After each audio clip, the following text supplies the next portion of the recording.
Hi, my name is Siddharth Simon. I'm the strategic consultant for Capilano Honey, and we'll be analyzing its business and international strategies pre and post-pandemic. First up, a business overview will be provided. We then move on to analyzing the firm's international business strategies and look into the challenges and changes post-COVID. We also investigate the biggest opportunity available to the firm in 2023 and round off by providing some recommendations.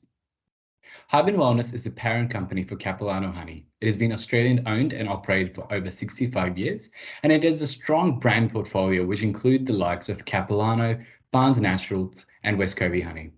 Capilano has the capacity to produce over 50,000 tons of honey per year, which allows them to export to over 30 countries around the world.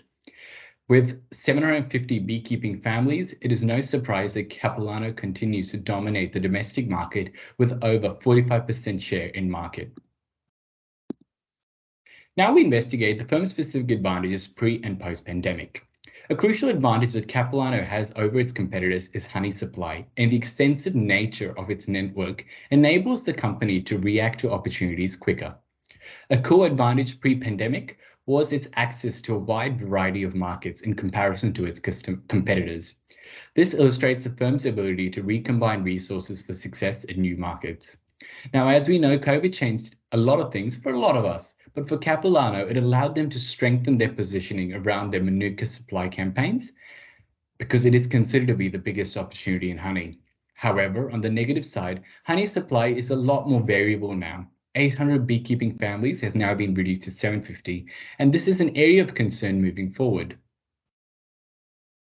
We now look into the challenges and changes in the environment post-pandemic. We'll be using Porter's model to analyze these changes. Bargaining power of suppliers. Post-pandemic, there is an obvious demand for health-related products, and therefore for Australian and New Zealand Manuka beekeepers, global brands are willing to pay top dollar for their product.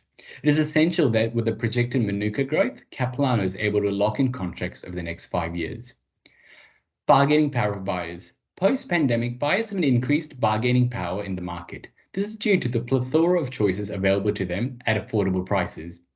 Education by Manuka is generally quite low, and therefore this becomes a key area for firms to exploit. The honey industry is one that always incurs a high threat of new players into the market. This can be via new startup companies or through established brands or proliferation of D2C and e-commerce channels. In such instance, it becomes essential that Capilano is able to look into other areas and markets to further increase its business sales. Currently, there are various offerings of table honey from different brands. It is identified that post-pandemic, there is an increase in terms of innovating with different flavor profiles. Post-COVID, consumers want to try different products, and therefore offering different tastes can be beneficial. Lastly, competitive rivalry has been enhanced post-COVID, with limited shelf space in international markets and New Zealand brands having first-mover advantage with respect to Manuka. There is a growing need for Australian brands to come up with more promotional offers.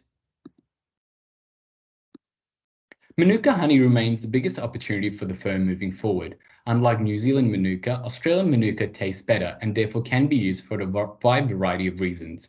For Capilano, the strength of their domestic brand gives them high credibility from a consumer and retail perspective, which means they are on track to unlock opportunities. As we all know, consumer behavior has changed rapidly with a focus now on a healthier lifestyle and quick remedies when you're feeling ill. Therefore, the biggest opportunity for Capilano is to increase the sales of Manuka with existing international customers. To conclude, we've provided a list of recommendations. As with all successful businesses internationally, the focus should always be to grow the brand domestically through value offerings in supermarkets. With Manuka honey, the biggest opportunity, the firm should look to heighten their public campaigns and provide increased sources of information to consumers about Manuka. The firm should continue to explore different flavor profiles while seeking partnerships and collaborations with other brands.